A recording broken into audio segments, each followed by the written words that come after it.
ይመስገን እና ዛሬ 26ኛ ቀናችን ነው።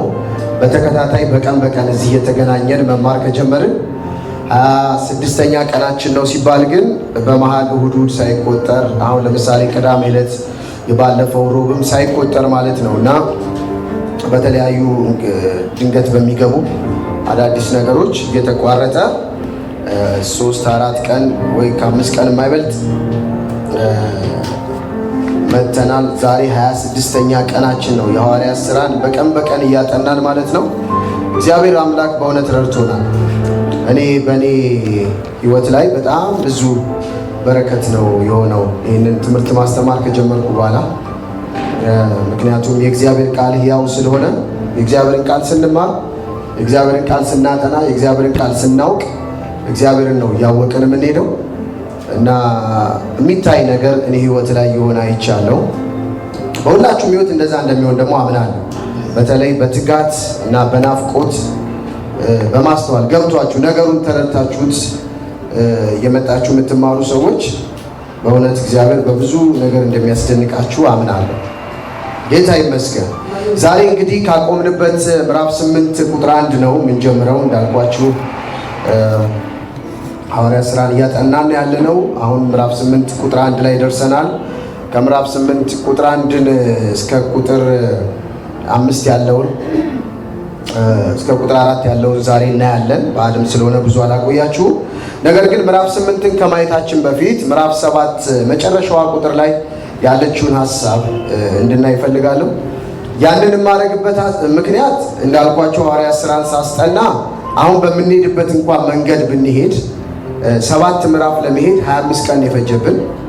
ስለዚህ ይሄ ደግሞ 7 ምዕራፍ 1/3ኛው ነው፣ 1/4ኛው ነው፣ 1/3ኛው ነው የሐዋርያት ሥራ 28 ምዕራፍ ስላለው በዚህ መንገድ እንኳን ብንሄድ ከዚህ በኋላ ስንት ቀን ነው የሚያስፈልገን? 75 ቀን 1/4ኛውን ስላየን ማለት ነው። እና ከዚህ በኋላ 75 ቀን የሚፈጅን ሐሳብ ከልሰን ከላዩ ላይ ደግሞ ቀን መጨመር አይገባም እና ለመቀለስ ያህል አይደለም። አሁን ምዕራፍ 7 የመጨረሻውን ቁጥር እንድናይ የፈለግኩት እንደነገርኳችሁ ደጋግሜ መጽሐፍ ሲጻፍ በመጀመሪያ በምዕራፍ በቁጥር ተከፋፍሎ አልነበረም የተጻፈው እና በኋላ ነው በቅርብ ጊዜ ነው በምዕራፍና በቁጥር የተከፋፈለው። አንዳንድ ጊዜ እሱ በጣም ጠቅሞናል መከፋፈሉ። አንዳንድ ጊዜ ግን የምዕራፉ ሐሳብ ወይንም እዚህ ያለው ሐሳብ ሳያልቅ ወደሚቀጥለው ሌላ ምዕራፍ ይሻገራሉ እና ተያያዥነት ያላቸው ሐሳቦች ተቆርጠው ታገኛላችሁ። ሰው ደግሞ በባህሪው አዲስ ምዕራፍ ሲጀምር በአዲስ መንፈስ ነውና የሚያነበው። ያ የተያዘ ሐሳብ ብዙ ጊዜ ችግር ውስጥ ይከተናል። ስለዚህ አንዱ ደግሞ አሁንም እንደገና የገጠመን እዚህ ምዕራፍ 7 ቁጥር 58 እና 60 ላይ ያለውን እናያለን። መጽሐፍ ቅዱሳችሁን አውጡ። ምዕራፍ 7 ቁጥር 58 እና 60 እናያለን።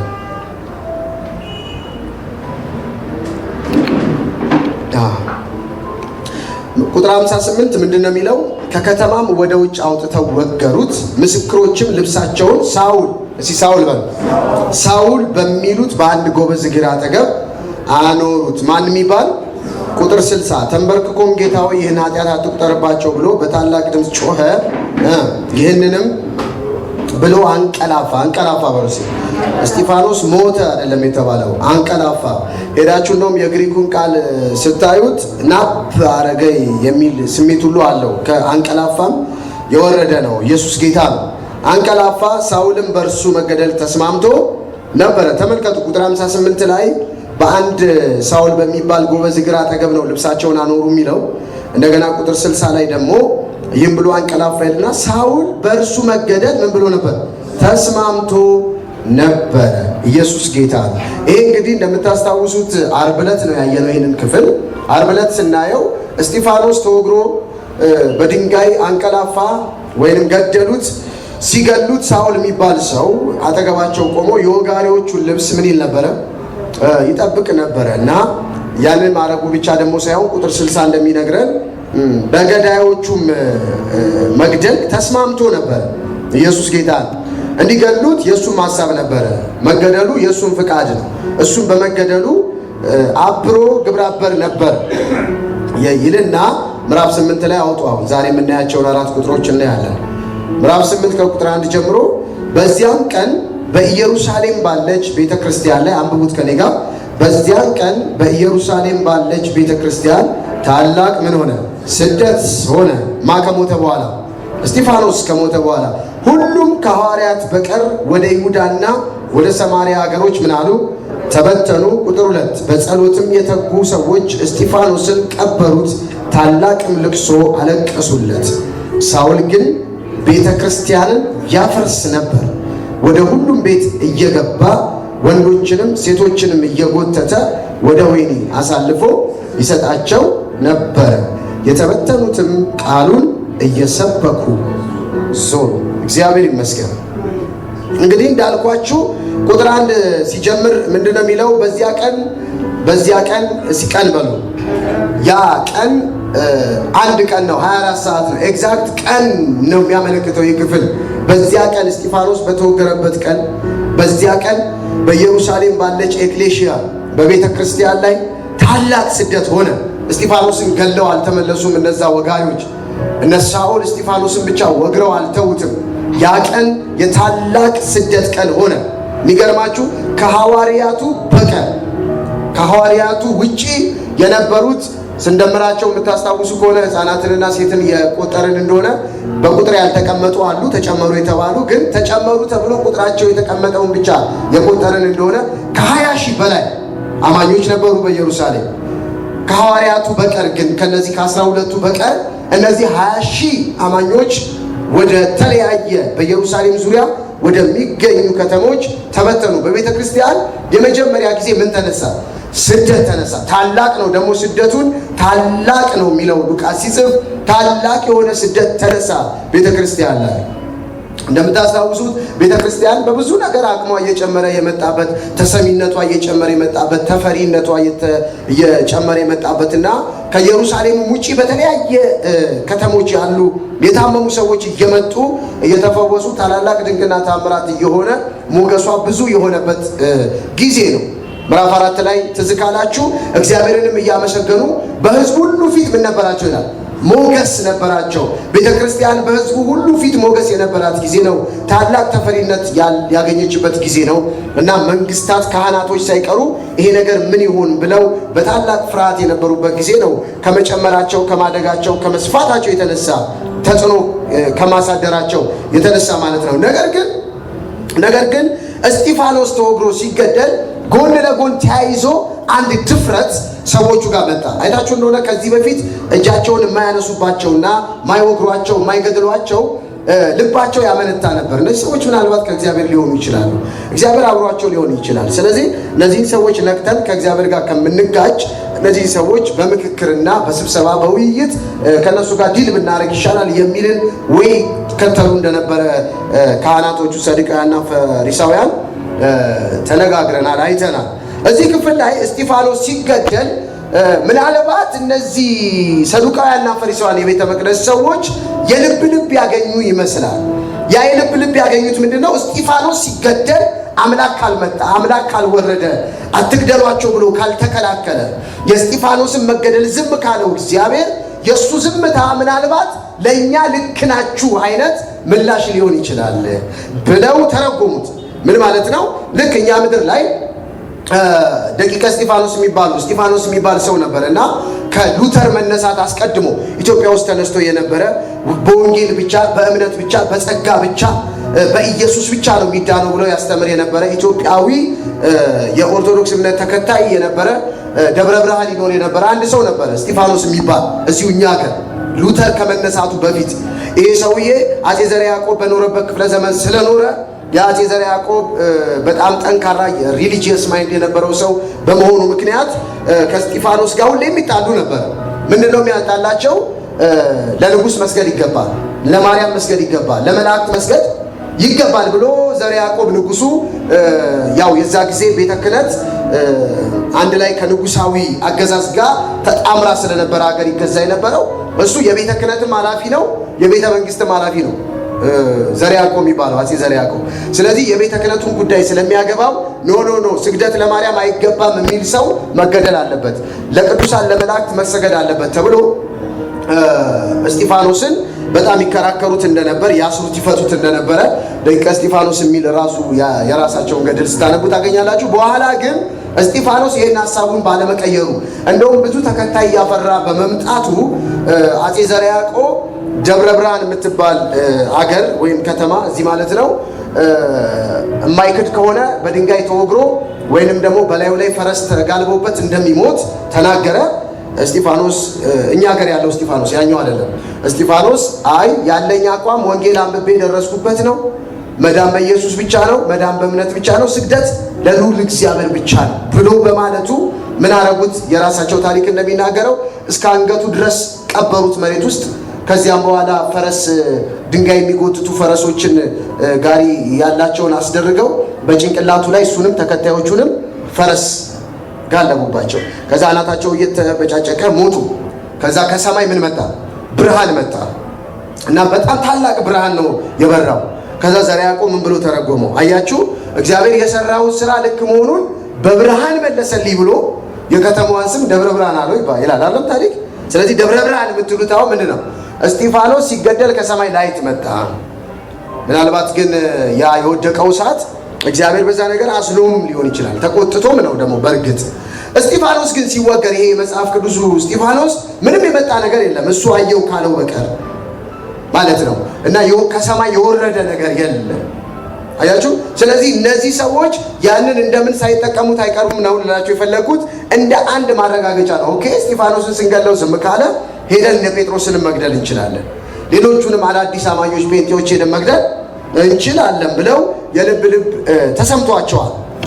በዛ ምክንያት እንግዲህ የዛሬውኑ ቀን የተነሳ ሪቫይቫል አለ። አንዳንድ አይታችኋል። መጣችሁ ቸርች የሆነ ኮንፈረንስ ሆኖ ፕሮግራም ሆኖ በጣም ተደስታችሁ ስትወጡ መንገድ ላይ ሁሉ ነው ወንጌል የምትመሰክሩት። ታክሲ ውስጥ ወንጌል ትመሰክራላችሁ። ያገኛችሁ ያመነቃቃት የትም ወንጌል እንድትሰብኩ ያደርጋችኋል። እነዚህ ሰዎች የዛሬውኑ ቀን እስጢፋኖስን ወግረው ሲወጡ ምንድን ያደረጉት? በየቅዱሳኖቹ ቤት እየዞሩ በኋላ እናየዋለን ቤት ለቤት እንደሄዱባቸው ታላቅ ስደት አስነሱባቸው፣ ታላቅ መከራ አስነሱባቸው። ከዚህ የተነሳ የመጀመሪያዊቱ ቤተ ክርስቲያን በኢየሩሳሌም የነበረችው ከሐዋርያቱ በቀር ተሰደዱ። ሲተሰደዱ እና ስደት መጣ በቤተ ክርስቲያን። የመጀመሪያው ተመዝግቦ የሚገኘው ስደት ተጀመረ። ከዚህ በኋላ በተደጋጋሚ ነው በእርግጥ ይህንን እያየን የምንሄደው ስደት በተለያየ ቦታ እየሆነ ስለሚሄድ ማለት ነው። ታላቅ ስደት ሆነ። ሁሉም ከሐዋርያት በቀር ወደ ይሁዳና ወደ ሰማሪያ ሀገሮች ምን አሉ? ተበተኑ። እነዛ 20 ምናምን ሺህ የመጀመሪያ አማኞች ምን አሉ? ተበተኑ። እዚህ ጋር አንደኛ የምታዩት የሰይጣን ስትራቴጂ ወይም እቅድ ወይም ሐሳብ በሰዎች ውስጥ ግቡን የመታ ይመስላል፣ የተሳካ ይመስላል፣ የሆነ ይመስላል። ለምን ማቆም? እነሱን ማቆም ነው። አሁን እነሱን ለማቆም እነሱን መግደል ነው የሰይጣን የጊዜው ሐሳብ። ኢየሱስ ነው የሚያስቸግረው፣ አዎ መግደል ነው እሱ። እስጢፋኖስ ነው የሚያስቸግረው፣ መግደል ነው እሱ የሚል ነው አቋሙ። ስለዚህ ኢየሱስን እንዳስገደለው እስጢፋኖስንም አስገደለው። ልክ በዚህ ማስገደል ሰይጣን ሐሳቡ የተሳካለት ቢመስልም ነገር ግን ደግሞ እግዚአብሔር አምላክ አስቀድሞ ያሰበው ሐሳቡ ምዕራፍ 1 ስናጠና ትዝ ካላችሁ ቁጥር 8 ሂዱ እንዳላቸው በኢየሩሳሌም ከዛስ በይሁዳ ከዛስ በሰማሪያ ከዛስ እስከ ምድር ዳርቻ ሂዱ ያላቸው ሐሳቡ በእስጢፋኖስ መገደል ምክንያት ምን ማለት ጀመረ? መፈጸም ጀመረ ማለት ነው። ለምን? እነዚህ አማኞች በይሁዳና በሰማሪያ ከተሞች ሁሉ ምን አሉ? ተበተኑ። ሲበተኑ ኢየሱስ እንዲሄዱ መጀመሪያ ያሰበው ሐሳብ ፉልፊል አደረገ። መሄድ አለባቸው። አንድ ቦታ ተከማችተው ብቻ ወንጌልን እርስ በርስ እየተሰባበቁ እየተማሟቁ መቀጠል የለባቸውም። ስለዚህ የእስጢፋኖስ ቻሌንጅና መወገር እሱ ያመጣው ተጽዕኖና ፈተና ቤተ ክርስቲያን እንድትሄድ አረጋት። ምን እንድትል አረጋት? እንድትሄድ አረጋት። ሰዎቹ የሚሄዱት ወንጌል ሊሰብኩ አይደለም፣ ተሰደው ነው የሚሄዱት። ንብረታቸውን እንኳን የሚሰበስቡበት ጊዜ አልነበራቸው። እያመለጡ ነው የሄዱት እንዳይገደሉ። እስጢፋኖስ ሲወገር አይተዋል ብዙዎቹ። እንደሱ አይነት ዕጣ እንዳይደርሳቸው በስደት ነው የሄዱት። ግን እግዚአብሔር ያንን መሄድ እንዴት እንደተጠቀመበት ያስደንቃቸዋል። እየገባን ወደ ሌላ ምዕራፎች እናየዋለን። ወንጌልን እዚሁ እንኳን ቁጥር 5 ጀምሮ ፊልጶስ የሚባለው ሰማርያ እንዴት እንደወረደ ነገ እናየዋለን፣ እንዴት እግዚአብሔር እንደተጠቀመበት። ስለዚህ ሰይጣን ይሄንን ቻሌንጅ በቤተ ክርስቲያን ላይ ባይዘዌ አስተምሬያቸዋለሁ። ቻሌንጆችን እግዚአብሔር አያመጣቸውም። ቻሌንጆቹ ግን እግዚአብሔር ለሱ ስራ መጠቀሚያ ያደርጋቸዋል። ሰምታችሁኛል? ኢየሱስ ጌታ ነው። አሜን በሉ እስቲ። ሃሌሉያ ሃሌሉያ። አያችሁ አገሮች ተበተኑ ነው የሚለው። እስኪ እዩት ቁጥር 1 ምዕራፍ 8 ቁጥር 1 ከየት ነው የተበተኑት? ከኢየሩሳሌም። እስኪ ከኢየሩሳሌም በሉ። ኦኬ ምዕራፍ 1 ቁጥር 8 እንያትና ቶሎ እንመለስ። ዝም ብለን አይተናት እንመለስ። እቺ ጥቅስ የሐዋርያት ሥራ ምንድን ነች ብያቸዋለሁ? መፍቻ ነች ብያቸዋለሁ አይደል? ሐዋርያት ሥራ ምዕራፍ 1 ቁጥር 8 የሐዋርያት ሥራ ምንድን ነች? መፍቻ ናት። ብዙ ጊዜ ተመልሰን የምናያት ለዛ ነው። ተመልከቱ ቁጥር 8 ነገር ግን መንፈስ ቅዱስ በእናንተ ላይ በወረደ ጊዜ ኃይልን ምን ትላላችሁ? ትቀበላላችሁ። ከዛስ በኢየሩሳሌም በይሁዳ ሁሉ በሰማርያ እስከ ምድር ዳር ድረስ ምኖቼ። ኦኬ አሁን እነዚህ ሰዎች ከኢየሩሳሌም በስደት ምክንያት ወዴት ሄዱ ነው የሚለው? ወደ ይሁዳና ወደ ሰማርያ ምኖች ከተሞች ተመለሱና ይሁት ምዕራፍ 8 ያችሁ ሁሉም ከሐዋርያት በቀር ወደ ይሁዳና ወደ ሰማርያ አገሮች። የሚገርማችሁ እኮ በጣም ሌላ ብዙ ከተሞች አሉ በእስራኤል ዙሪያ። ነገር ግን ሲበተኑ የተመቻቸው የት መሄድ ነው? ይሁዳና የሰማርያ ከተሞች። ኦኬ ይሄ ነገር ዲቫይን ራሱ መለኮት ምን እያደረገው ነው ማለት ነው? እየተቆጣጠረው ነው፣ እየመራው ነው ማለት ነው አላችሁ። እሱ ወዳሰበው ቦታ ነው ስደቱ ይዟቸው ምን ያለው የሄደው። ኢየሱስ ጌታ ነው። ኢየሱስ ጌታ ነው። ታስታውሱታላችሁ ዮናስን አይደለም? ዮናስ አልሄድም ሄጄ ነነዌ ወንጌል አልሰብክም፣ የምስራች አልሰብክም፣ የምስራች ስለሚል ማለት ነው። የምስራቹን አልሰብክም ወይም ሄጄ ንስሐ ካልገባችሁ ብዬ በ3 ቀን ትገለበጣለች አልልም ብሎ በመርከብ ተሳፍሮ ወደ ተርሴስ ሸሸ ይላል አይደለም? ከየት ተነስቶ ነነዌ ነው ሂድ ያለው እግዚአብሔር። እሱ ወዴት ሄደ? ወደ ተርሴስ ሄደ። ነገር ግን በመሃል በገጠማቸው ቻሌንጅ ምክንያት ዮናስን ባህር ውስጥ ምን አደረጉት? ወረወሩት። ሲወረውሩት ምን ተቀበለው? አሳናባሪ። ከዛ ያ አሳናባሪ የት ወሰደው? አልሄድም ያለበት ቦታ አይደለም? ተርሴስ ወሰደው። አያችሁ እግዚአብሔር አንዳንድ ጊዜ እንደዚህ አይነት ሁኔታዎችን የሱን ሐሳብ የሱን ሚሽን ለማስፈጸሚያነት ይጠቀማቸዋል። እሱ ባያመጣቸው በአሳናባሪ ተርሴስ እንዲሄድ ነው እግዚአብሔር የተናገረው አይደለም እኮ በሰላም እንዲሄድ ነው። እሱ ግን አልሄድም በኖርማል መንገድ ሲል በምን ሄደ? በአሳናባሪ ሄደ። ተገዶ ሄደ ማለት ነው። 3 ቀን ሙሉ አሳናባሪ ሆድ ውስጥ አድሮ ተጨንቆ እሪ ብሎ ሲኦል ነበርኩ ብሎ ነው እንደውም የጻፈው አይደለም? ምዕራፍ 2 ላይ ሲኦል ነበርኩ፣ ትዝ የሚለኝ ሲኦል እንደነበርኩ ነው፣ ፈሳሽ በላይ ላይ ያለፈ እያለ አይደለም? ስለዚህ ያንን መንገድ እግዚአብሔር ለሐሳቡ ማስፈጸሚያ እንደተጠቀመው የእስጢፋኖስ መሞትን ተከትሎ የመጣውን ስደት እግዚአብሔር ቤተክርስቲያን እንድትሰፋ አደረጋት። ኢየሱስ ጌታ ነው። ቁጥር 2 ላይ ምንድን ነው የሚለው? ቁጥር 2 ምን ይላል? በጸሎት የተጉ ሰዎች እስጢፋኖስን ምን አሉት? ቀበሩት። በምን የተጉ ሰዎች? ታላቅ ለቅሶም አለቀሱለት። ኢየሱስ ጌታ ነው። ኢየሱስ ጌታ ነው። ምን አይነት ለቅሶ ነው ያለቀሱት? ታላቅ ለቅሶ፣ በጣም የመረረ ለቅሶ። ቤተክርስቲያን ገና ልጅ ናት፣ ገና ነው እድሜዋ። በዛ እድሜዋ ከመካከላቸው በጣም የሚወዱት ሰው መረጡ ሲባል ማንን ነው የመረጡት? እስቲ በሉ እስጢፋኖስ ነው ያሉት። ለምን? በመሃላቸው የተወደደ ሰው፣ በጣም የሚወዱት የሚያከብሩት ሰው፣ ችግራቸውን ሼር የሚያደርጉት ሰው ነው፣ ሀሳባቸውን የሚያካፍሉት ሰው ነው። ሐዋርያቱ ማግኘት አይችሉም፣ እሱም ማግኘት ይችሉ ነበር። በጣም የተወደደ እንደ እስጢፋኖስ ነው ያሉት። ሰው መረጡ ሲባል ያ ሰው ገና ወደ ሹመት መጥቶ ጥቂት እንኳን ሳይቆይ ምን አለ? ሞተ፣ ተወግሮ። ስለዚህ እሱ ሲሞት ታላቅ ለቅሶ ነው ያለቀሱት። ታላቅ ለቅሶ። የቀበሩት ራሱ በምን የተጉ ናቸው? በጸሎት የተጉ ናቸው እንጂ ጊዜው ላይ የተነሳው ንፋስ፣ ያ ስደት፣ ያ መከራ እሱን እንኳን ለመቅበር የሚያስደፍር አልነበረም። እምነት ይጠይቅ ነበር። ባይዘው የሚጸልዩ ሰዎች ጋር የምታገኙት አንድ ኃይለኛ ነገር፣ ምንም ቻሌንጅ ቢፈጠር እዛ ውስጥ ሆኖ ምን ይላሉ? ያምናሉ፣ አማኝ ናቸው። ስለዚህ በጸሎት የተጉ ሰዎች ናቸው እስጢፋኖስን የቀበሩት። ለምን? እሱንማ ሳልቀበር የፈለገው እኔን የሚግደሉኝ እንጂ ቀብረዋለሁ ብለው በጸሎት የተጉ ሰዎች ታላቅ ለቅሶ እያለቀሱ አይታችኋል። የቀበሩት ሰው ድንገት ወድቆ የሞተ ሰው አይደለም። ታሞ እንደኛ መርፌ እየተወጋ የሞተ ሰው አይደለም። ፍርክስክስ ያለ ሰው፣ ፊቱም መለየት የማትችሉ ዲስፊገር የሆነ ሰው በድንጋይ ተወግሮ የሞተ ሰው ተፈነካክቶ የሞተን ሰው ሰው ሲፈነከት ደሙ ምን ይላል? ይፈሳል። ሲሞት ሰውየው ደሙ ምናልባት ፈሶ አልቋል።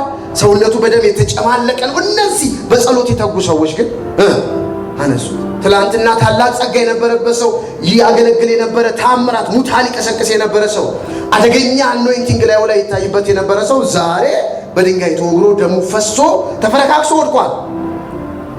ቤተክርስቲያን ደግሞ ድንገት ነው የመጣባት ይሄ ንፋስ ሊበትናቸው ስለመጣ ሁሉም በያለበት ወደ ይሁዳ ወደ ሰማሪያ ከተሞች እየሸሸ ነው።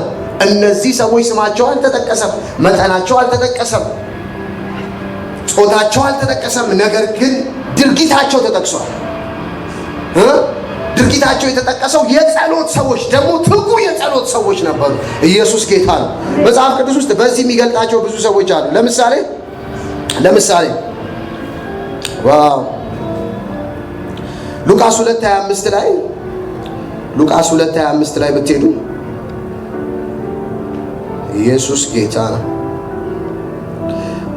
ምን ይላል? እነሆ በኢየሩሳሌም ስምዖን የሚባል ሰው ነበር። ይህ ሰው የእስራኤልን መጽናናት ይጠባበቅ ነበር፣ ጻድቅና ትጉ ነበር፣ መንፈስ ቅዱስም በእርሱ ላይ ነበረ። ትጉ ነበር ይላል አይደል? ጻድቅና ምን ነበረ? ትጉ ነበረ። ደሴም ወርድ ነው የተጠቀሙት ለእነዚህ ለቀበሩት ሰዎች ማለት ነው።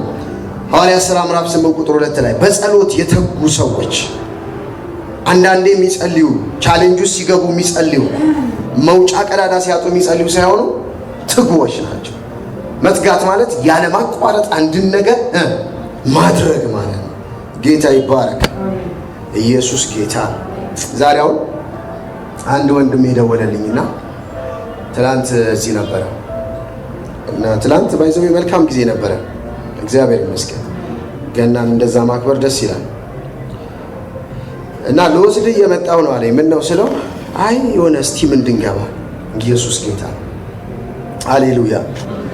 እና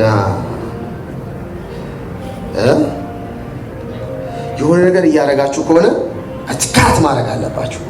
ምንም ነገር እንዲያስቆማችሁ መፍቃድ የለባችሁ። ቻሌንጅ ብቻ አይደለም ባይዘው የሚያስቆማችሁ እኮ ደስ የሚል ነገርም ሊያስቆማችሁ ይችላል። እነዚህ ሰዎች በጸሎት ምን ያሉ ነበሩ? በቻሌንጅ ይጸልዩ ነበር፣ በደስታም ጊዜ ምን ይላሉ? ትጋት የሚባለው በሁለቱም ጊዜ ልታረጉት የምትችሉት ነገር ነው። ሃሌሉያ። ኢየሱስ ጌታ ነው። አንድ ሰው እየተማረ ከሆነ በትጋት መማር አለበት። እያገለገለ ከሆነ በትጋት ማገልገል አለበት። ለምን? የትጉ እጅ ይላል መጽሐፍ ምን ትላለች? ትገዛለች። አይደለም? የትጉ እጅ ናት የምትገዛው። የተካች ሰው እጅ ግን ትገብራለች። ሃሌሉያ። ጴጥሮስ ትዝ ይላቸዋል ምዕራፍ 6 ላይ እኛ ለጸሎትና ለቃሉ ምን እንላለን? እንተጋለን። ጸሎትና ቃል ምን ይፈልጋል ማለት ነው? ትጋት ይፈልጋል። ሊተጋበት ያስፈልጋል። ካልተጋችሁበት ውጤት አታመጡበት። ትጋት ይፈልጋል። ሃሌሉያ። አንድ ሰው ወደ ሙሉ አገልግሎት ጌታ ጠራኝ ምን ላድርግና አንድ ነገር እንድትመክረኝ ነው ብሎ ጠየቀኝ እና ዲግሪ አለው። ዲግሪውን አስትቶት ነው ጌታና 2 ዲግሪ ነው እንደውም ያለው። በሁለቱም ማሰራበትም አገልግለኝ ብሎ ጠርቶት አማኑኤል ቤተክርስቲያን ነው። ምን ላድርግ ብሎ ጠየቀኝ። ስራ ብትሰራ ኖሮ ለምሳሌ ባንክ ብትገባ እንዴት ነው የሚያሰሩ አልኩት። ጠዋት 2 ሰዓት እገባለሁ፣ እሺ። ከዛ 6 ሰዓት ወጣለሁ፣ እሺ። ከዛ 7 ሰዓት ገብቼ 11 ሰዓት ወጣለሁ። በቀን 8 ሰዓት እሰራለሁ አለ። በቃ አንተ ወደ ሙሉ ጊዜ አገልግሎት መጣ አይደለም? አዎ። በቀን 8 ሰዓት ዝም ብለህ አንብብ ጸልይ። ታምር ነው የሚሆነው በህይወት። ኢየሱስ ጌታ። ለምን? ምን ይፈልጋል? ትጋት ይፈልጋል። ለማንበብ፣ ሜዲቴት ለማድረግ፣ ለማሰብ፣ የተለያዩ ነገሮችን ለመገላበጥ፣ ለመጸለይ ጊዜ ይፈልጋል። ትጋት ይፈልጋል። ስለተጠራ ብቻ አንድ ሰው ፍሩትፉል ሊሆን አይችልም። ኢየሱስ ጌታ። ደጋግሜ ነግሬያቸዋለሁ። አሁን የምትሰሟቸው ብዙ መዝሙሮች በምድራችን ላይ ያሉት የትጉ ሰዎች ውጤት ናቸው። እኔ 13 መዝሙር ያለው አልበም ሳወጣ፣ በእርግጥ አንዱን አስቀርተውብኛል፣ ሳወጣ እነዚያ መዝሙሮች እንዴት ወደ አልበም እንደመጡን ያውቃል። እኔ ነኝ የማውቀው።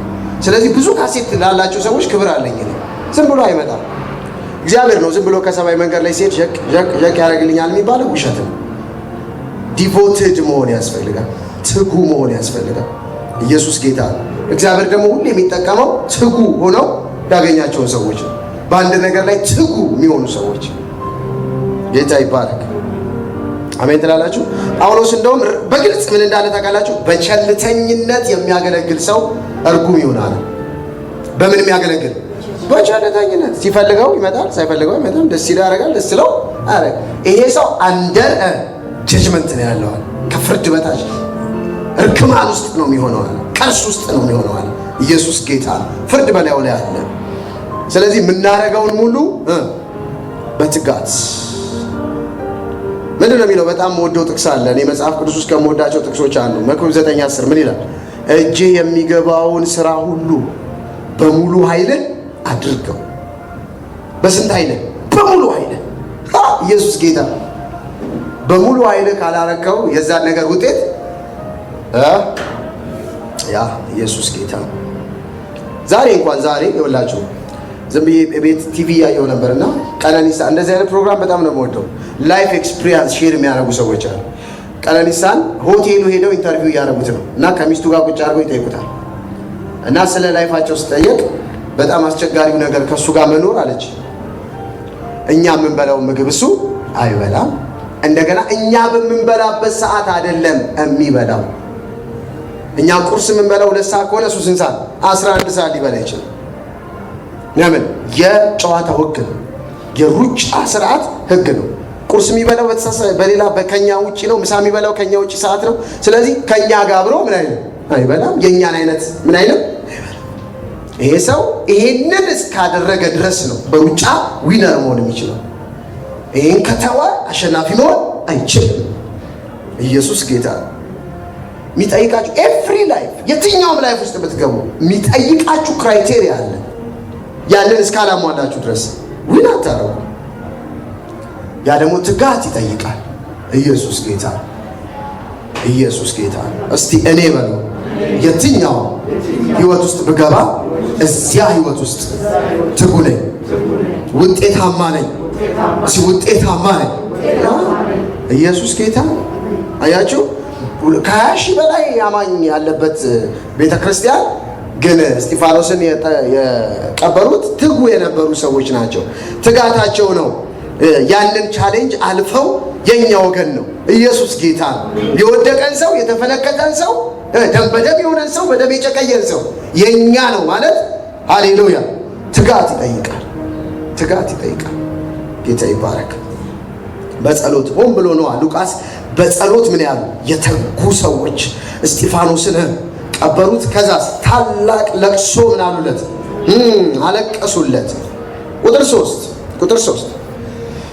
3 አንብቡት።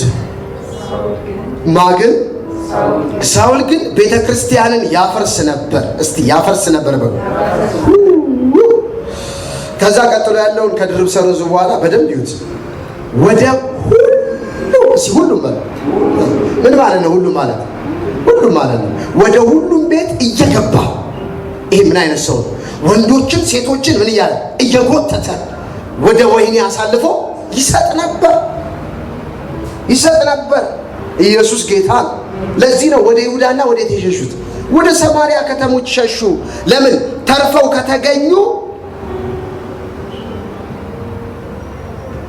ከተገኙ የእስጢፋኖስ ዕጣ ነው የሚደርስባቸው። ሳውል የተባለው ሰው በኋላ ማሚው ነው ጳውሎስ ማለት እኮ ነው። ሳውል የተባለው ሰው ወደ የቤታቸው እየገባ ቤተ ክርስቲያን በጊዜው የት ነበረ? የትም አይደለም። ቤተ ክርስቲያን የዛኔ መቅደስ ውስጥ የመቅደስ ቀን የሰንበት በዓል ሊሆን ይችላል ሲኖር፣ ወይንም ደግሞ የዓመት በዓል ሲኖር እዛ ያመልካሉ። የጸሎት ሰዓት ሲደርስ ደግሞ መቅደስ ሄደው ምን ይላሉ? ይጸልያሉ። ከዛ ውጪ ምዕራፍ 2 ቁጥር 42 በየቤታቸው አይደለም፣ በየቤታቸው ምን ይሉ ነበር? ይሰበሰቡ ነበር።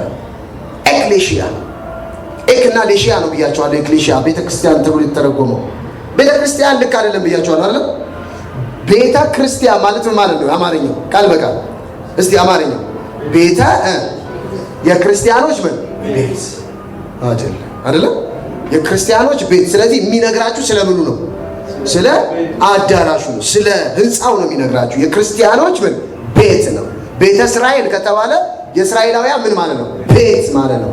ስለዚህ ቤተ ክርስቲያን ከተባለ የክርስቲያኖች ቤት ነው። ልክ አይደለም። ወደ አማርኛ ሲተረጉሙት አዛብተውታል። የተጻፈበት በኩረ ጽሑፍ ግሪኩ ምንድን ነው የሚለው? ኤክሌሺያ ኤክ በሩሲ ኤክ የተጠራ ኤክ ያረጋቸው። ከዛ ሌሺያ ይወጣል። ተጠርቶ የወጣ ምን ህዝብ፣ ተጠርቶ የወጣ ሰው ማለት ነው። ከዓለም ውስጥ ተጠርቶ የወጣ፣ ከርኩሳት ውስጥ ተጠርቶ የወጣ፣ ከጨለማ ተጠርቶ ምን ያለ ወደሚደነቀው የፍቅሩ ልጅ መንግስት ተጠርቶ የወጣ ሰው ነው። የሚናገረው ስለወጣው ማንነት ነው። ስለዚህ ጳውሎስ ሳውል እዚህ ቦታ ላይ ቤተክርስቲያንን ያፈርሳት ነበር ማለት በየቤታቸው እየገባ ይጎትታቸዋል፣ ወደ ሸንጎ ያመጣቸዋል። ቤተክርስቲያንን ያፈርስ ራሱ ሲጽፍ ምንድን ነው ያለው? የእግዚአብሔርን ቤት የሚያፈርስ እግዚአብሔር እሱ ምን ይለዋል? ያፈርሰዋል ብለዋል። በኋላ ከዳነ በኋላ ሲጽፍ ይሄ ሰው ቤተክርስቲያንን ምን የሚል ነበር? የሚያፈርስ ሰው።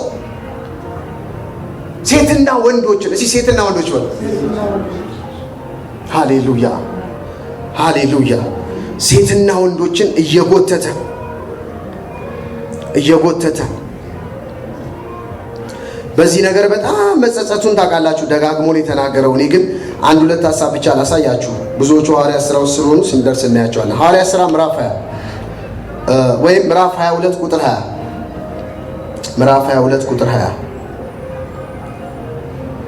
አገኛችሁት? ምዕራፍ 22 ቁጥር 20 ምን ይላል?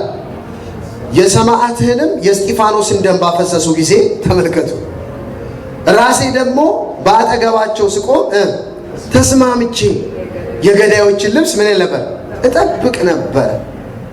ሃሌሉያ ሃሌሉያ። ኢየሱስ ጌታ ነው። ይሄ ሰው በዚህ ነገር እንዴት እንደተጸጸተ ገላትያ 1:13 ላይ ገላትያ 1:13 ላይ ገላትያ 1:13 ላይ በዚህ ሳኦልን ሉቃስ ጸሐፊው የሚያስገባበት ታውቃላችሁ። አብዛኛው ይሄ ባክ የነበረው ታሪክ የተጻፈው ካለፈ በኋላ ነው። ሳኦል ከተገኘ በኋላ ነው ላይፍ መጽሐፍ የሚጀምረው። እሷ ቦታው ላይ ስንደርስ አሳያቸዋለሁ። እና ልክ አንድ ጎበዝ የፊልም ዳይሬክተር እንደሚያደርገው ሳኦልን ሲያስገባው አይታችኋል። ቀስ ብሎ ጣል አደረገው ስሙን። ከዛ ደግሞ በርከት እያደረገ ሀሳቡን ያመጣዋል። ከዛ በርከት እያደረገ ቀስ በቀስ እያላመደን ነው የሚሄደው ስለ ሳኦል አመጣጥ። ከዛ እንደ ጴጥሮስን እያጠፋ እሱን እንዴት ይዞት እንደሚሄድ በጣም ትገረማላችሁ። እና ገላትያ 1:13 ንዩት። በአይሁድ ስርዓት በፊት እንዴት እንደኖርኩ ገላትያ 1:13 አገኛችሁት? በአይሁድ ስርዓት በፊት እንዴት እንደኖርኩ ሰምታችኋል። የእግዚአብሔርን ቤተክርስቲያን ያለ ልክ በሉ አሳድድና አጠፋ ነበረ። ለአባቶችም ወግ ከመጠን ይልቅ እየቀናው ይህንን የሚያደርገው ለማቀንቶ ነው። ለአባቶች ወግ ለእግዚአብሔር ቃል እንዳይመስላችሁ፣ የእግዚአብሔር ቃል ላይ ይለያያል። ለአባቶች ወግ ይሄ ታልሙድ የሚሉት ማለት ነው። ለአባቶች ወግ ከመጠን ይልቅ እየቀናው በወገኔ ዘንድ በዘመኔ ካሉት ብዙዎችን በአይሁድ ስርዓት እበልጥ ነበር። ነገር ግን በእናቴ ማኅፀን ሳለው የለየኝ በጸጋውም የጠራኝ እግዚአብሔር በአሕዛብ መካከል ስለ እርሱ ወንጌልን ሰብክ ዘንድ ልጁን በእኔ ሁኔታ ሊገልጥ በወደደ ጊዜ ወዲያው ከሥጋና ደም ጋር አልተማከርኩም። ኢየሱስ ጌታ ነው። ከኔ በፊት ሐዋርያ ወደ ነበሩት ወደ ኢየሩሳሌም አልወጣው፣ ነገር ግን ወደ አረብ ሀገር ሄድኩ፣ እንደገናም ወደ ደማስቆ ተመለስኩ እያለ ታሪኩን ብዙ ጊዜ ጳውሎስ መልእክትም ሲጽፍ ሰዎችም ፊት ቆሞ ስብከት ሲሰብክ ይሄንን ያሳለፈውን ኃጢአተኝነቱን ቁጥር 13 አያችሁ አይደለ?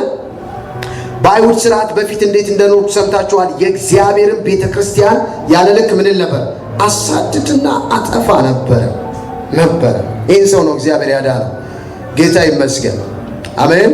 ፊልጵስዩስ 3:6 ቶሎ እኔ 1-2-3 ጥቅስ እንድናይ። ፊልጵስዩስ 3:6 አገኛችሁት? ስለ ቅንዓት ብትጠይቁ ቤተክርስቲያንን አሳድጄ ነበርኩ። ቤተክርስቲያንን ምን ብዬ ነበር? አሳድጃለሁ እያለ ይመሰክራል። እንደገና አንደኛ ጢሞቴዎስ ምዕራፍ 1 ቁጥር 13 አንደኛ ጢሞቴዎስ ምዕራፍ 1 ቁጥር 13 ምንድን ነው የሚለው? አስቀድሞ ተሳዳቢና አንደኛ ጢሞቴዎስ ምዕራፍ 1 ቁጥር 13 አስቀድሞ ተሳዳቢና ምን አሳዳጅ፣ እሺ አንገላችም ምንም ብሆን። አያችሁ ምን ይላቸው ነበር? እነዚህ ሰዎች ይሰድባቸው ነበር፣ ያሳድዳቸው ነበር፣ ከዛስ ያንገላታቸው ነበር። ምንም ብሆን ይህን አደረገልኝ። ነገር ግን ሳላውቅ ባለማመን ስላደረኩት ምን አገኘ ሰው? አይናችሁ ይከፈት። ሳላውቅ ባለማመን ስላደረኩት ያለችው ይችላል። ነገር ግን ሳላውቅ ባለማመን ስላደረኩት ምሕረትን አገኘው። ጌታ ይመስገን። ይሄ ሰው አሳዳጅ ነበር፣ ተሳዳቢ ነበር፣ አንገላች ነበረ። ነገር ግን እግዚአብሔር ሳያውቅ እንዳረገው ባለማመን እንዳረገው አውቆ ምን አረገለት? ምሕረት አረገለት። የመጨረሻ በዚህ ሹ 26 ሐዋርያት ሥራ ምዕራፍ 26 ቁጥር 10 ሐዋርያት ሥራ ምዕራፍ 26 ቁጥር 10 ዋው! ጥናት ስለሆነ ነው ጥቅስ ማበዛባቸው። ቁጥር 10 ምን ይላል? ይህንንም ደግሞ በኢየሩሳሌም አደረግኩት።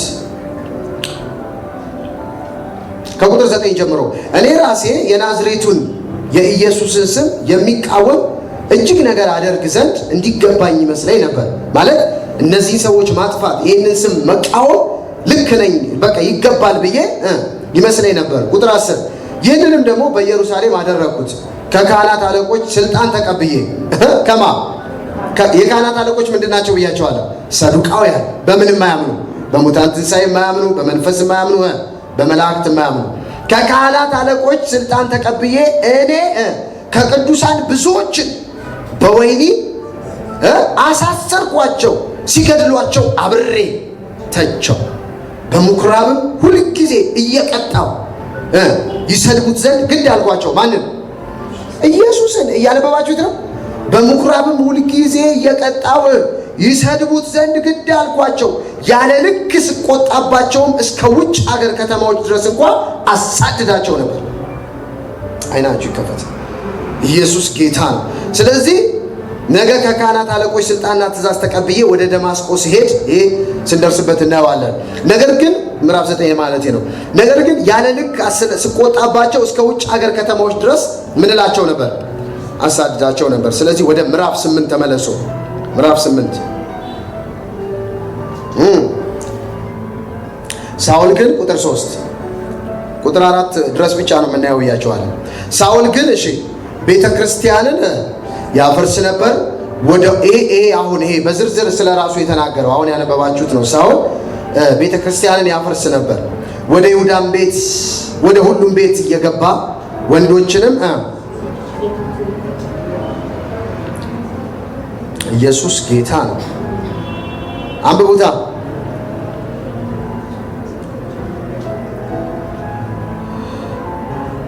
ወደ ሁሉም ቤት ምን እያለ እየገባ።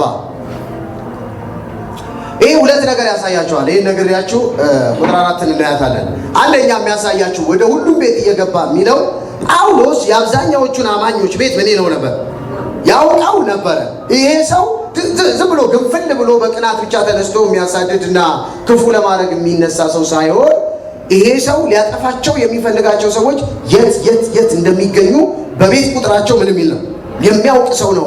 ለዚህ ነው ፈሪሳውያን ወይንም ሰዱቃውያን የቤተ ክህነት አለቆች ለሱ የግደላቸው ወረቀት የሰጡት ወይም የሰራቸው የአንገላታቸው ወረቀት የሰጡት። እንዴት ሰጡት ሲባል ያቀረበው አንዱ መስፈርት ምናልባት የት እንደሚገኙ አውቃለሁ፣ የት ስተዲ እንደሚያጠኑ፣ የት እንደሚጸልዩ፣ የት የጌታ እራት እንደሚወስዱ አውቃለሁ፣ መቼ በምን ያለ ሁኔታ እንደሚሰበሰቡ አውቃለሁ ብሎ ያቀረበው ሊሆን ይችላል ተቀባይነት እንዲያገኝ ያደረገው። ስለዚህ ይሄ ሰው የክርስቲያኖችን መሰብሰቢያ ቦታ ሄዶ ሊነግራችሁና ሊያገናኛችሁ የሚችል ሰው ነበር ሳውል። ለመልካም አይደለም ለክፉ። ሁለተኛ ሊያሳያችሁ የሚችለው ደግሞ ቤተ ክርስቲያን በየቤቱ ነበረች።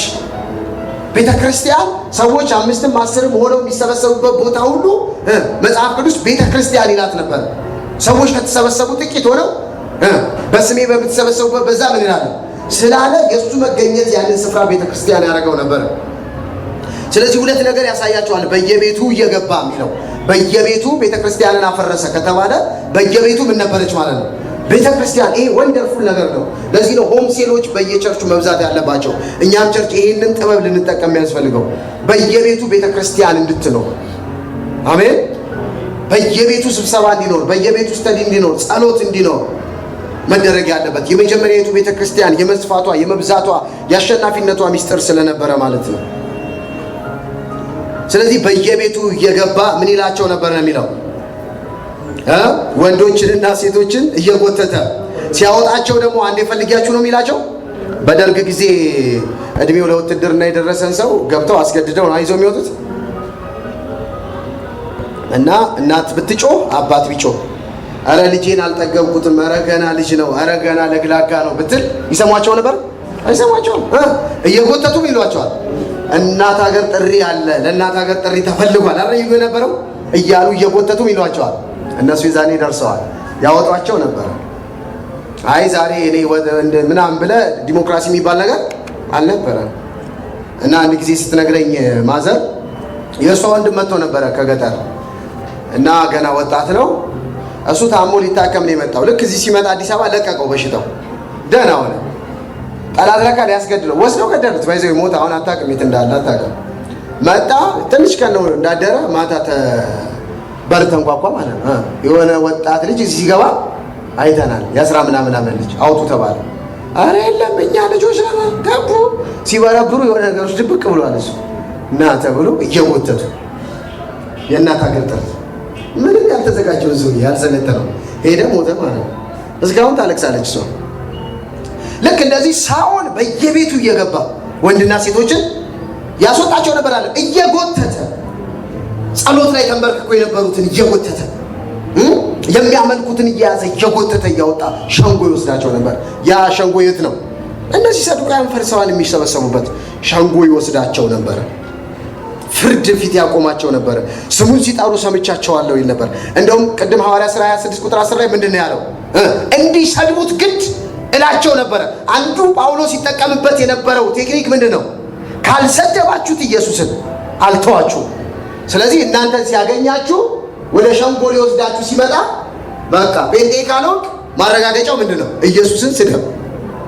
ደግሞ እሱ ብለህ መሳደብ አለብህ። ካልተሳደብከ ነህ ማለት ነው። እንዲሰድቡት ግድ እላቸው ነበረ አለ ራሱ ሲያወራ ባፉ። ያልተሳደበ ሁሉ የት ይሄዳል? ሸንጎ ይሄዳል፣ ይወገራል፣ ይሰደዳል ማለት ነው። ተመልከቱት ምን ያህል ባይዘዌ ልክ የሆነ ትረካ እንደምነግራቸው አይደለም ማሰብ ያለባቸው። ይሄ የእኛ ታሪክ ነው። አሜን። የእኛ አካል እኛ ቦዲ ውስጥ ያሉ ሰዎች የከፈሉት ዋጋ ነው። ኢየሱስ ጌታ ነው። አንድ መንፈስ ከኛ ጋር የጠጡት፣ አንድ ስም ያመኑት፣ እኛ በዳንበት ስም የዳኑ ሰዎች ለዳኑበት ስም የከፈሉት ምንድን ነው? ዋጋ ነው። ዋጋ ነው። ለዚህ ስም እነዚህ ሰዎች እየተጎተቱ በየአደባባዩ በየሸንጎ ተወግረዋል፣ ተገለዋል፣ ተጨፍጭፈዋል። ይህን ስም አልሰድብም ብለው፣ ይህን ስም አልክድም ብለው። ኢየሱስ ጌታ፣ ኢየሱስ ያድናል። ያ እስቲ 26 ቁጥር 10ን ተመለሱ እናዩት።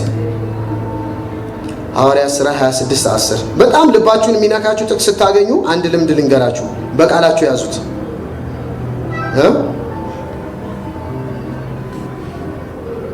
ቁጥር 10 እና 11 ከቁጥር 9 ጀምሮ እስኪ እናንብበው እንደገና። እኔ ዛሬ ይሄ በጣም ነው ልቤን የነካኝ። እኔም ራሴ የናዝሬቱን የኢየሱስን ስም የሚቃወም እጅግ ነገር አደርግ ዘንድ እንዲገባኝ ይመስለኝ ነበር። የሚቃወመው ምኑን ነው? ስሙን። የማንን ስም? የኢየሱስን።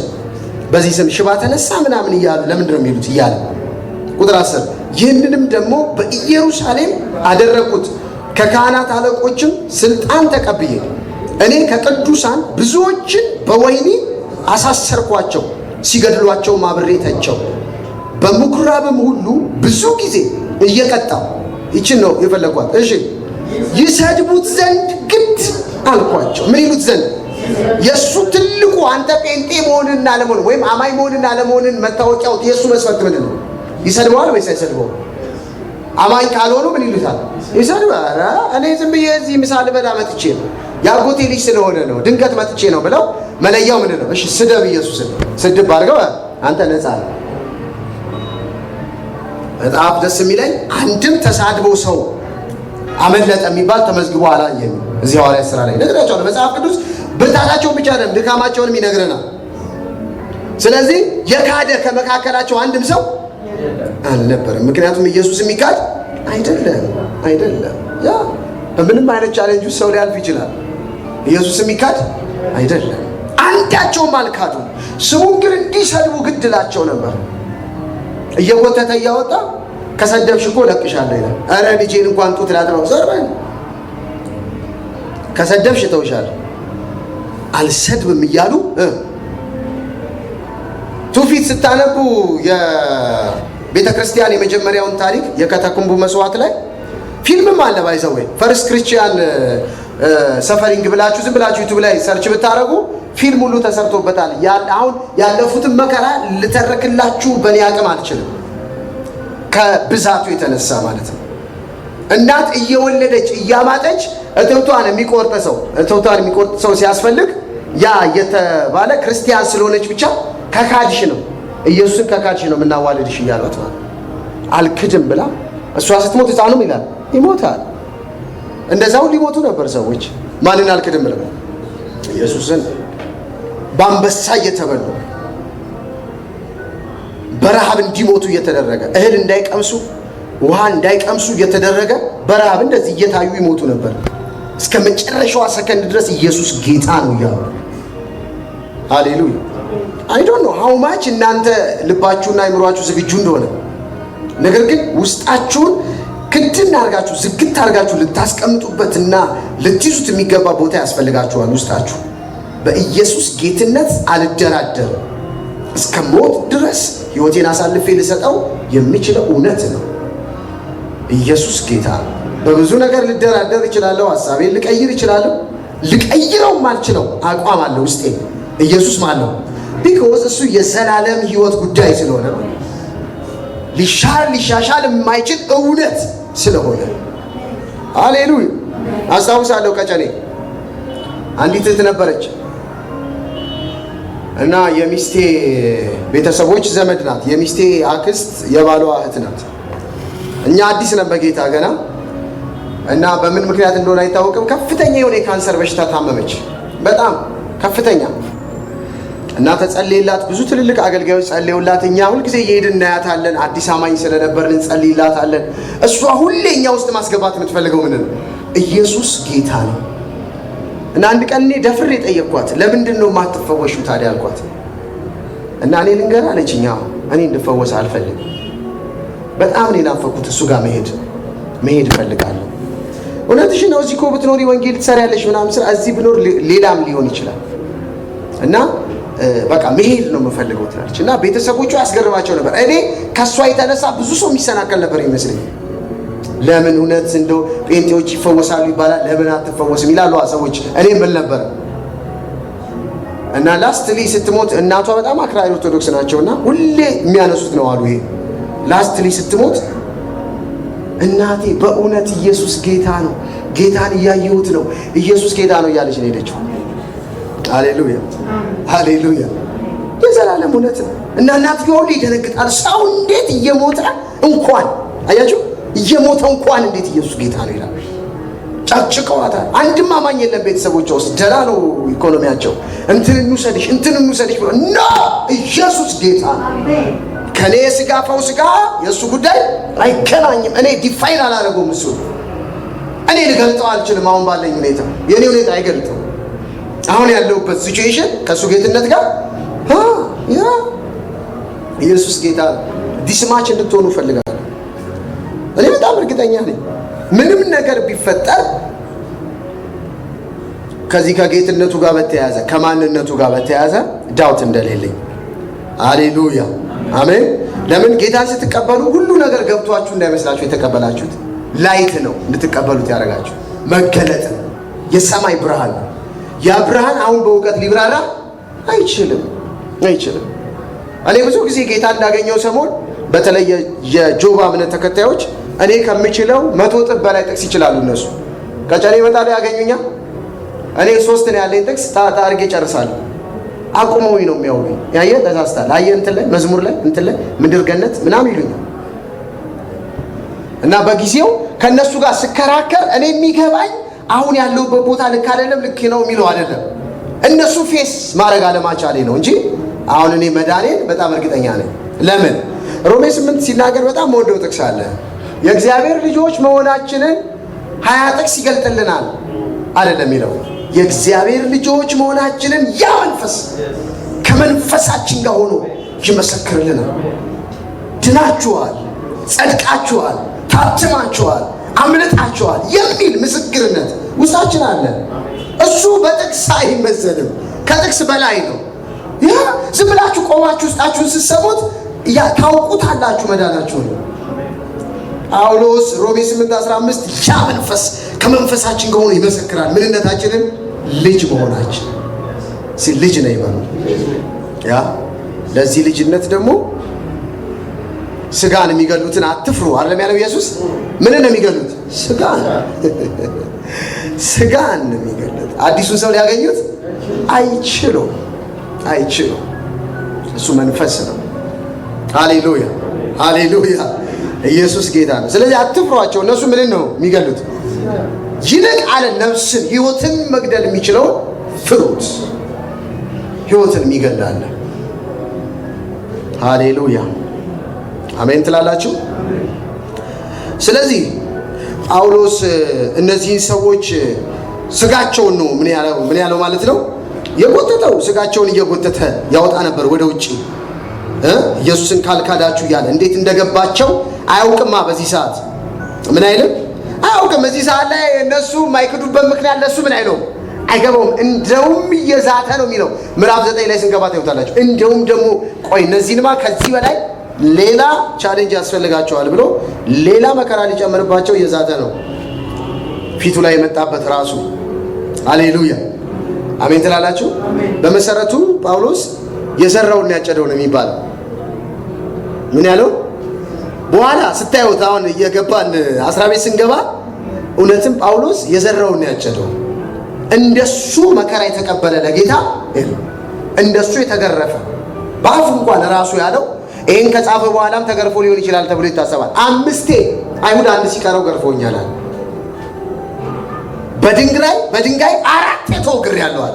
እስጢፋኖስ የሞተውን የተወገረውን አይነት ተወግሯል። ኢየሱስ ጌታ ነው። የዘራው ሲሰው በሉ የሚዘራው ያንኑ ያጭዳል። ኦፍ ኮርስ በእርግጥ እግዚአብሔር በኔ ዘራው ነው ጨድ ብሎት እንዳልሆነ አውቃለሁ። ነገር ግን ላይፍ ውስጥ ሄዳችሁ ስታዩት እነሱ ራሳቸው ክርስቲያኖቹ ያሳድዱት ነበር ከዳነ በኋላ። ለምን እንዴ ይሄ ትናንትኛን ሲያስገድል የነበረ ሁሉ ነው የሚያውቁት። ባይዘው ፌመስ ነው ታዩታላችሁ። በኋላ ሰው እንኳን የሚጸልይለት አጥቶ አይኑ ተይዞ አይኑ የሚፈታው ሲጸልይለት ነው ብሎ ጌታ የሚጸልይለት አጥቶ አይነ ስውር ነው። ኧረ እባካችሁ ጸልይ የሚጸልይ ያዩትና ሳውል ይሄ አዲሱ ዘዴው ነው። በዚህ መንገድ ደግሞ ቅዱሳንን ሊይዝ ሊያስር ሊያንገላታ ሊጎትት ነው። አንጸልይም እያሉ ይሸሹት ነበር። አናንያ ራሱ አልጸልይም አላለም ስንደርስና ማለት ለምን ሲባል ጌታው ያለው ልክ በጆሮ እንደመንገር እኮ ይሄ እኮ እኛን የሚያሳድድ እኮ ነው አለ። ዋናቸው እኮ ነው። እንዴት ለሱ ጸልይ ትለኛለህ? አይ አሁን ተለውጧል አለ። ሃሌሉያ። ሁለቱ ናቸው የጨረሱት፣ ጌታና ሳውል ናቸው እንጂ የጨረሱት ማንም አያምንም በሳውል ለውጥ። ማንም ከጌታ ጋር ግን ጨርሶ እሱ ነው እያሳመነለት። እንደውም እሱ ስሜን ይሸከማል፣ በአሕዛብ ሁሉ ስለ ስሜ መከራ ይቀበላል አለው። ግድ የለም ጫን እጅን ጸልይለታል። ሲጭንበት ከአይኑ ላይ ቅርፊት ወደቀ ነው። እዛው ጀመረ ነው የሚለው። ስንደርስ እኔ ስለሚቸኩል ነው ጀመረ። እዛው መመስከር እዛው ለካ ወዮ አለ። ይሄ ስም ሳሰድብ ኖሬ ልክ አይደላችሁም ስል ኖሬ ልክ እነሱ ልክ ነበሩ። መዳን በሌላ በማንም የለም ሃሌሉያ እያለ ይሰብክ ነበር። አይታችኋል። ይሄን ነገር ያችሁ ነው ዛሬ የምንጨርሰው። ምዕራፍ 7 ላይ እስጢፋኖስ ምንድን ነው ያለው? ስለ ሰለሞን ሲናገር ልዑል የሰው እጅ በሰራው የእስጢፋኖስ ስብከት ነው። ቃል በቃል ሐዋርያት ሥራ ምዕራፍ 17 ቁጥር 24 ላይ ጳውሎስ ተናገረው። እሱ ከየት አመጣው ስትሉ እስጢፋኖስ እየተወገረ ሲሰብክ ኢንፍሉዌንስ አድርጎበት ነበር። በመግደሉ ይተባበር እንጂ ስብከቱ ግን ተጽዕኖ አድርጎበት ነበር። ቃሉን እንኳን ሳያሳልፍ ነበር የሚሰብከው የብዙዎቹን ቃል። ሃሌሉያ። እግዚአብሔር የተለወጠ አማኝ ያርጋችሁ። አሜን ትላላችሁ። ኢየሱስ ጌታ ነው። ለብዙ ነገር ትጉ መሆን ጎበዝ መሆን ይቻላል። አሁን ዓለም ሁሉ ከኮምፒውተር ጀርባ ነው ያለው። ሁሉም ሰው በየቢሮ ስራ እየሰራ ነው ያለውና ቤተክርስቲያን አሁን ለወንጌል ዋጋ የሚከፍል ሰው ትፈልጋለች። ወንጌል ስራው የሆነ ሰው። ኢየሱስ ጌታ ነው። ሃሌሉያ። አንዱ ጌታ ለወንጌል ጠርቶኛል ግን ምን እበላለሁ አለ መጥቶ። እንዳልጠራህ ማቀው ምን እንደምትበላ ስለምትፈራ። የተጠራ ሰው ምን አይፈራ በፍጹም። ኢየሱስ ጌታ ነው። አይ ተንገዳግዶ ምናምን ሊያገኝ ይችላል። ዳዝ ማተር። የተጠራ ሰው መጀመሪያ ልቡ ሙሉ የሚሆን ያኖረኛል ይላል። ሃሌሉያ አሜን ሃሌሉያ። እሱ ድፍረት የሌለው ሰው አስቸጋሪ ነው። እየጎተተ ወደ ወህኒ አሳልፎ ምን ይል ነበር? የት ነው የሚሰጣቸው አሳልፎ? ወህኒ። ወህኒ ማለት ነው በአማርኛ እስር ቤት። ሃሌሉያ ወህኒ ምስል አማርኛ። ወህኒ አሳልፎ ይሰጥ ነበር። በቃ እያጋዘ ዝም ብሎ ምንድን ነው አትሰድብም? እስር ቤት አትሰድብም? ማዕከላዊ በሉት። ቁጥር 4 የመጨረሻ የተበተኑትም ምኑን ቃሉ በሉ እስቲ በሉት በጌታ እስቲ በሉት። ሲበተኑ እነዚህ ሰዎች በመልካም ነው የተበተኑት። በምንድን ነው? በስደት በመከራ ነው የተበተኑት። ሞት ፈርተው፣ ግርፋት ፈርተው፣ ቻሌንጅ ፈርተው ነው የተበተኑት። ሲበተኑ ግን ለካ ክርስትና ውሸት ነው፣ ቤቴን እኮ አሳጣኝ፣ ትዳሬን አፈናቀለኝ፣ ኑሬን ያሳጣኝ፣ ከስራ ነው የወጣሁት እያሉ የተበተኑት ነው ቃሉን እየሰበኩ። ለዚህ ነው ጳውሎስ ጢሞቴዎስን በጊዜው ያለ ጊዜውም ቃሉን ምን ስበክ። ኪስ ውስጥ ብር ሊኖርም ባይኖርም ቢመችም ባይመችም ቢያመም ባያመም ቃሉን ምን ስበክ። ቃሉ እውነት ነው፣ ውሸት ሊሆን አይችልም። ቃሉ በአንተ ሁኔታ አይመዘንም። አንተ ያለበት ነገር ቃሉን ዲፋይን አያደርገውም። ቃሉ እውነት ነው። የተበተኑ ሰዎች ችግር እያወሩ ዞሩ አይልም። መጠለያ ጠየቁ ሄደው አይልም። ቃሉን እየሰበኩት ዞሩ። ይሄ ስብከት ያመጣውን ተጽዕኖ ነገኑና ተማሩ። አንድ ሰው አንድ ከተማ ነው ሄዶ ሼክ ያደረገው። ለምን? ችግር እያሰላሰሉ አልሄዱ። ልጆቼ እንዴት ይሆኑ፣ ሚስቴ እንዴት ትሆን፣ እንደዚህ እያሉ አይደለም ሄዱ። ቃሉን እያሰቡ ቃሉን እየሰበኩ ይሁዳን ሼክ አደረጓት። የሰማርያን ከተሞች ሼክ አደረጓቸው። በምድር ጫፍ ሁሉ እየዞሩ አገሩን ሁሉ ዓለምን ሁሉ በዚህ ቃል ሞሉት። እኛ ጋር ደረሰ፣ እዚህ ኢትዮጵያ ደረሰ። ይኸው እናንተ የዛ ውጤት ናችሁ። የተበተኑት ምን እያረጉ ስለዞሩ ቃሉን እየሰበኩ። ሃሌሉያ ሃሌሉያ። ብዙ ጊዜ ሰባኪ በተለይ አገልጋይ ስትሆኑ ከቤት የምትወጡበት ሁሌም መቼም ሰው ሁሌም ደስ የሚል ነገር ገጥሟችሁ አትመጡ አይደል? ኢየሱስ ጌታ የሆነ ቻሌንጅ ገጥሟችሁ ልትመጡ ትችላላችሁ። የአገልጋይ ትልቁ ኃላፊነት ምንድን ነው? ቃሉን ምን ማለት ነው? መስበክ። ሰይጣን ሁሉ ጊዜ ቻሌንጅ የሚያደርጋችሁ ለምን ነው? ቃሉን እንዳትሰብኩት። ሃሌሉያ። እነዚህ ሰዎች ስደት ላይ ሆነው ለምንድን ነው ግን በጥልቀት የማታስቡት? አስባችሁታል? እየተጎተቱ ይወጡ፣ መከራ ደርሶባቸው ይወጡ። እስጢፋኖስ ሲወገር ያዩ ሰዎች ተበትነው በስደት በታላቅ ስደት በሉ። ቁጥር 1 ተመልከቱ። ተመልሰን እንየው። በዚያ ቀን በኢየሩሳሌም ባለች ቤተክርስቲያን ታላቅ ስደት ሆነ። ምን አይነት ስደት ነው? ዝም ብሎ አይደለም። ሳኦል የሚመራው ነፍጠኛ ነው እኮ የሚያባርራቸው። በታላቅ ስደት ነው የወጡት። ስደቱ ፋታ የሚሰጥ አይደለም። እነሱ ግን ቁጥር 4 የተበተኑት ሃሌሉያ ሃሌሉያ ሃሌሉያ ቃሉን ምን እያሉ እየሰበኩ ዞሩ። እየሰበኩ ምን አሉ? ገቡ ነው ሃሌሉያ ጌታ ይመስገን ሃሌሉያ። እዚህ አናስገባም ሲሏቸው መስበካቸውን ይቀጥላሉ።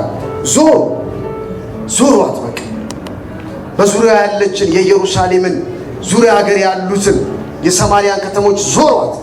ቃሉ ምን እያሉ እየሰበኩ። ኢየሱስ ቀድሞ ነግሯቸዋል። ምን ብሎ?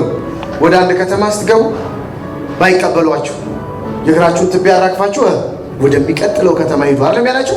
እዛም ባይቀበሏችሁ የእግራችሁን ትቢያ አራግፋችሁ ወደሚቀጥለው ከተማ ሂዱ። ለምን? ቃሉ እነሱ በሄዱበት ሁሉ ነው የሚሄደው።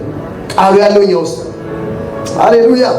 ሲሰብክ አለው በል ያ መስበክ። እዚህ ማይክ መያዝ ፑልፒት ላይ መቆም አይደለም። መስበክ ኤቭሪዌር ነው። 7 ቢሊዮን ህዝብ አለ የኛን ስብከት የሚጠብቅ። ፍጥረት የእግዚአብሔር ልጆች መገለጥ ምን እያለ ነው? በናፍቆት እየተጠባበቀ ነው። ፍጥረት ሲባል ተራራ ዛፍ አይደለም። ሂዱ ወንጌልን ለፍጥረት ሁሉ ስበኩ ማለት ለተራራ አይደለም። ፍጥረት ህዝቡ ፍጥረታዊ ሰው አለ፣ መንፈሳዊ ሰው አለ፣ ስጋዊ ሰው አለ። ሶስት አይነት ሰው ነው ያለው። ፍጥረታዊ ሰው ወንጌል ያስፈልገዋል፣ ስብከት ያስፈልገዋል፣ መንከር አለብን። ባይደንስ ባይቀበለኝስ ያ የኛ ቢዝነስ አይደለም። ቃሉ ምን ማለት መስበክ። አሁን ይህን ሐዋርያት ሥራን እያስተማርን ጌታ አንድ ልቤ ላይ ያስቀመጠው ነገር አለ። ዛሬም ከአንዲት እህት ጋር እያወራን ነበረ። አደገኛ የሆነ የወንጌል ስርጭት ነው የምናደርገው። አደገኛ የሆነ አሜን፣ አዲስ አበባ ሼክ የሚያደርግ ጌታ ይባረክ።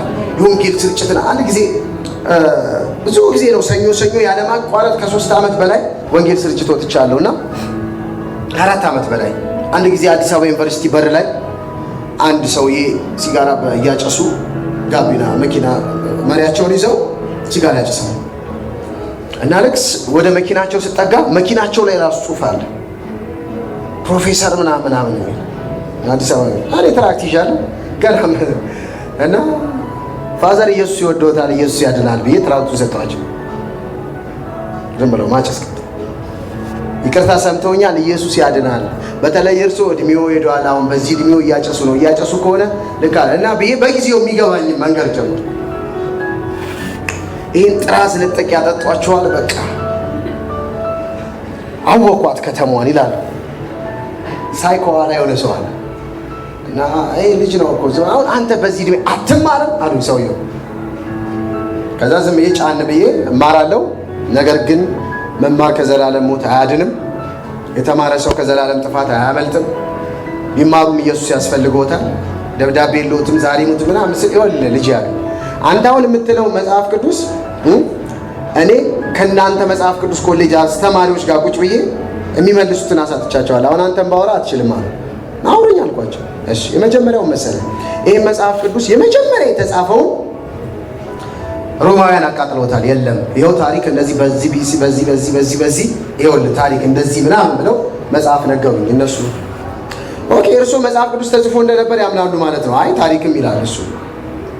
ምንድን ነው የሚያምኑት? አሁን የመጀመሪያው መጽሐፍ ቅዱስ ጠፍቷል፣ አሁን ሰዎች ያስታወሱትን የጻፉት ምናምን አሉ ማለት። የመጀመሪያው መጽሐፍ ቅዱስ ማን ነው ያጻፈው? እግዚአብሔር። ከዛ በኋላ ማን ያጠፋው? ሰው። እኔ ማምነው ልንገሮት፣ እግዚአብሔር መጀመሪያ መጽሐፍ ካጻፈ መጠበቅ አቅቶት ሰዎች እንዲያቃጥሉት አያደርግም። መጽሐፍ ቅዱስ እርግጥ ነው በኋላ አሁን እኔ ባገኛቸው ሰውየውን ምንም እንትን የለውም አሁን የሚሉት ነገር በደንብ ስለማውቀው ማለት ነው። የዛኔ ግን እንደዛ አልነበርኩም። መጽሐፍ ቅዱስ በብዙ መከራ ውስጥ ራሱ መጽሐፍ ቅዱስ ያለፈበትን መከራ ባወራችሁ ሞባይላችሁ ላይ ያለው መጽሐፍ ትተረክካላችሁ።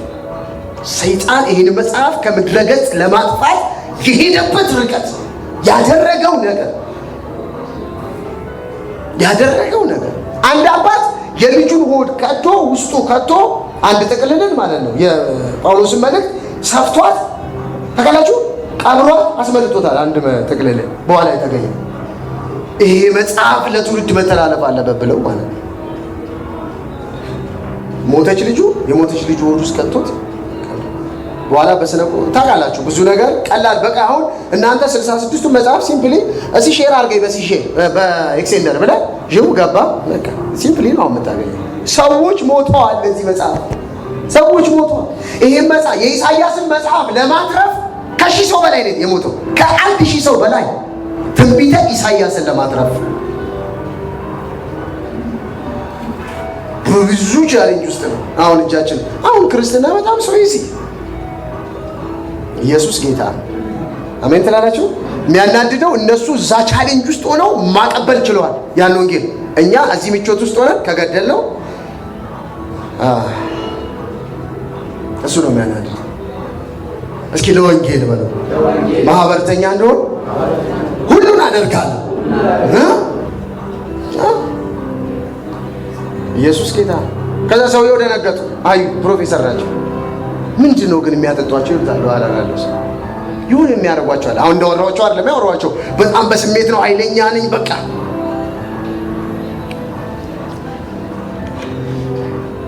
ከዛ ስለ ሲጋራው ማውራት ጀመረ። ሲጋራ ይጎዳል አይጎዳም አልኳቸው። አንተ አሁን እኔ ብዙ ዓመት አጭሻለሁ። ከልጅነቴ በ9 ዓመቴ ነው ሲጋራ ያስኩት። እኔ በጣም አንድ ፓኮ አጭስ ነበር ምናምን ስላቸው አንተ ምን አይነት ሲጋራ እንደዚህ እኔ ሌሊት እንደሱ አሁን እኔን የሚቀሰቅሰኛል እኮ እኔ ለሊት 3 የተነስቼ አጨስ ነበር። አንዴ አንተ ከኔ ጋር በጣም የሚያመሳስል አሁን በራሳቸው እንትን ስናወራ እንዴት ተውክ? እኔ እኮ ያላማከረኝ እኮ ካውንስለር የለም። አሜሪካ ሄጄ እንትና ስም ጠሩልኝ ካውንስለር ቁጭ አድርገው ካውንስለር ይሄንን ምን ሊያደርጉ አይችልም። ስፒሪት ሲል ነው እግዚአብሔር ብቻ የሚሰብረው፣ የልጁ ደም ብቻ ነው የሚሰብረው። ንስሐ መግባት አለበት። መልካም ቀን ለማንኛውም አስብበታለሁ። እርግጠኛ ነኝ ያ ነገር ያድናቸዋል ብዬ አስባለሁ። ያ ኃይለኛ ነው የእግዚአብሔር ቃል ኃይለኛ ነው። ሰዎቹ ሰብረው ነው የሚገቡ። ሃሌሉያ። ስለዚህ ወንጌልን በደረሳችሁበት ሁሉ ተናገሩ። ይሄን እናደርጋለን። የወንጌል ስርጭት ሪቫይቫል ነው የምናስነሳው በሐዋርያት ሥራ ኖት እኛ ቸርች ብቻ አለን ከተማው አለ የሐዋርያት ሥራ ንቅናቄ ብለን። ሃሌሉያ። ለምን መጽሐፉ the book of action ነው፣ የአክሽን መጽሐፍ ነው። ሃሌሉያ። ስለዚህ ያንን እናደርጋለን። እንዳልኳችሁ ከአንዲት እህት ጋር አውርቻለሁ። ከትልቅ የወንጌል ስርጭት ጓዶች ጋር ህብረት የምታረግ ልጅ እንዴት አድርገን እንትን እንደምንሰራ እኛ ሁላችንም የዛ የወንጌል ስርጭቱ ንቅናቄ አባል ነን። ነገር ግን በደንብ ደግሞ በኃይለኛ እነሱ ፈንድ ያላቸው ናቸው፣ መኪና ያላቸው ሞንታርቦ እንዲጭነው ምናምን ስለሆነ የሚሰሩት ከእነሱ ጋር ኮሚኒኬት አድርገን ፈቃደኛ ካልሆኑ ደግሞ እኛ ራሳችን መኪና ተከራይተን አሜን ከተማዋ እናስደነግጣታለን። ሰው ሁሉ ጆሮ ላይ ኢየሱስ ጌታ ነው፣ ይሄ ቢራ እንትን ጠጣ የሰለቸውን ጆሮ ኢየሱስ ጌታ ነው እንላለን። ለዛ ራሳችሁን አዘጋጅቱ። ጌታ ይባረክ። ነገ ከቁጥር 5 ጀምሮ እንቀጥላለን።